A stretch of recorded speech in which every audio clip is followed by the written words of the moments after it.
Hello, welcome to Life on Quadgrow, and today we're looking at the Quadgrow system to grow cherry tomatoes in. We'll be growing them in our own garden compost. As many of you know, it's been really hard this year to get any shop bought or nursery compost with lockdown, so we're using what we have, and maybe that will reflect what you're using at the moment. So let's set up the Quadgrow unit. So here we have the base units that hold all the water.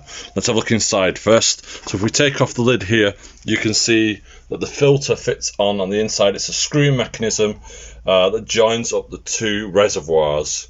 You then put the lid on top, as so. As you can see over there, you add a cover in the middle, which we're doing now. That's for easy access, putting your feed and your water to top up. Let's look now how we put the pots and the wicks onto the Quadgrow. So this is the feeder mat, which we're going to feed through the container and into the reservoir below, and that acts as a wick drawing up water. So here's the feeder mat, or wick if you want to call it, that draws up the water. It will sit just above the soil level that I'm going to put in. We'll be growing tomatoes in this because they're greedy plants. But if you look down here, you can see where the bottom of the wick goes, or the feeder mat.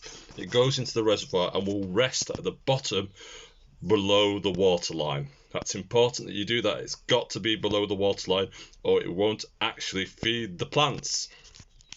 So all the feeder mats are now in the Quadgrow. All 4 tubs, have them ready to fill compost up in. My only criticism is if you have arthritis in your hands or mobility issues, you might struggle with these feeder mats being fed through the holes, but I'm sure with practice you get used to it.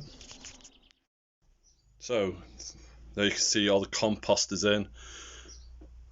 The feeder mat's just poking over the lip of the soil. So I'm going to plant in my tomatoes now. So that's the tomatoes all planted, and we're going for different forms of support. In here we're going for support that reflects the way that some of you may grow. So in the first one, in the Quadgrow, we're putting the bamboo cane into the pot, and that reflects gardeners who don't have any borders in their greenhouse and growing in grow bags. Secondly, we're going to go for the Quadgrow solution, which is to put the bamboo cane into the hole provided to support the plant. And finally, so you can see the traditional way of growing tomatoes, we're going to grow them up the string system. So that's 3 different ways of seeing how they can grow.